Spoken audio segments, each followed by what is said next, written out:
से ये कहूं कि अब से कुछ ही घंटों में रुपए या फिर करेंसी का इतिहास बदलने वाला है, तो शायद आप यकीन नहीं करेंगे, या फिर आपको ये भी लग सकता है कि नोटबंदी जैसी घटना फिर से हो सकती है, आप डर जाएंगे।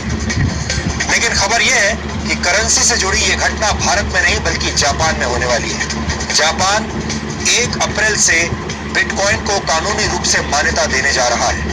FSA यानी जापान की फाइनेंशियल सर्विसेज एजेंसी ने आधिकारिक रूप से इसकी पुष्टि की है। इसका मतलब यह है कि आप जापान में किसी भी तरह की खरीदारी के लिए बिटकॉइन का इस्तेमाल कर सकते हैं। बिटकॉइन के बारे में DNA में हम पहले भी बता चुके हैं, लेकिन जो दर्शक बिटकॉइन के बारे में अब भी नहीं जानते हैं, उनके मन में यह सवाल जरूर उठ रहा होगा कि आखिर ये बिटकॉइन होता क्या है। हम आपको इसके बारे में बहुत ही संक्षेप में समझा देते हैं।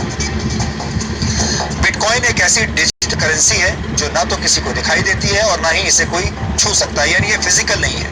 आपको ये जानकर हैरानी होगी, जिस करेंसी को कोई नहीं सकता, कोई छू नहीं सकता, वो दुनिया की सबसे मूल्यवान करेंसी है, क्योंकि बिटकॉइन के एक सिक्के की कीमत आज की तारीख में करीब 68,000 रुपए है। अब आप ये जानना चाह रहे होंगे कि आखिर ये बिटकॉइन कैसे काम करता है। बिटकॉइन दुनिया की पहली डिसेंट्रलाइज्ड क्रिप्टो करेंसी है, जो खास तौर पर डिजिटल दुनिया के लिए बनाई गई है। बिटकॉइन का इस्तेमाल पूरी दुनिया में कभी भी और कहीं भी किया जा सकता है।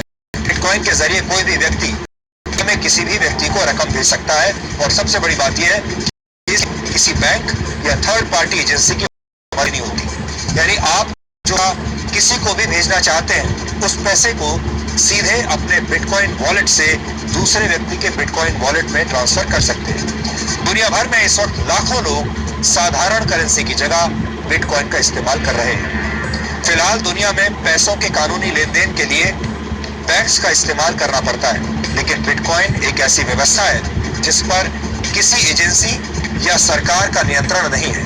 बिटकॉइन के तहत लेन देन सीधे दो लोगों के बीच होता है और इसमें बैंक इन्वॉल्व नहीं होता।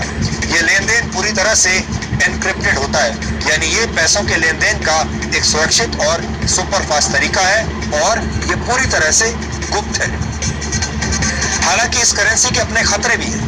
ये पूरी तरह सुरक्षित नहीं है। अगर बिटकॉइन से जुड़ी कोई गड़बड़ हो जाती है तो किसी दोषी व्यक्ति को पकड़ना बहुत मुश्किल है। इसके लिए आप किसी सुरक्षा एजेंसी, किसी न्यायालय या सरकार के पास या किसी बैंक के पास नहीं जा सकते। कहीं कोई सुनवाई नहीं, क्योंकि बिटकॉइन बैंक पर निर्भर है ही नहीं। सरकार का नियंत्रण न होने की वजह से इस करेंसी की वैल्यू ऊपर नीचे होती रहती है और उसका कोई फिक्स मैकेनिज्म नहीं है।